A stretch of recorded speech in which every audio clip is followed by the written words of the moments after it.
Muling nagkaisa ang iba't ibang ahensya ng pamahalaan sa pagbubukas ng Balay Silangan Reformation Center na magbibigay ng bagong pag-asa para sa mga drug law offenders sa bayan ng Bamban, Tarlac.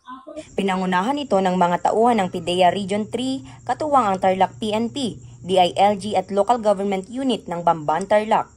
Matagumpay na pinasinayaan ang naturang pasilidad kung saan ito ay magsisilbing tahanan ng mga drug law offender na magbibigay sa kanila ng pangalawang pagkakataon na magbagong buhay at talikuran ang masamang dulot ng ilegal na droga.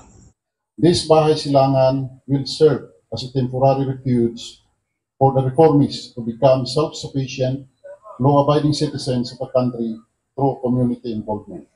Hindi lamang ito makakatulong sa mga reformists nakaligtan at lumayo sa impluensya ng illegal na droga, lalo't higit ay makakatulong din ito sa pagpapanatili ng kaayusan at katahimikan sa bayan ng Bamban.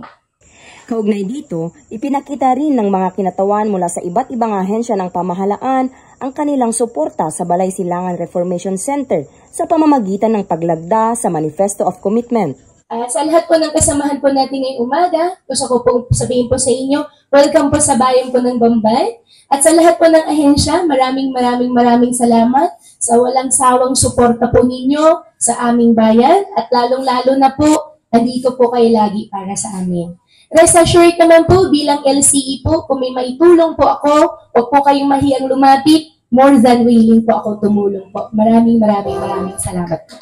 Sinisiguro naman ng Tarlac PNP na patuloy silang magbibigay ng suporta sa mga ganitong programa ng ating pamahalaan upang matigil ang paglaganap ng ilegal na droga at maiwasan ang anumang kriminalidad sa probinsya ng Tarlac.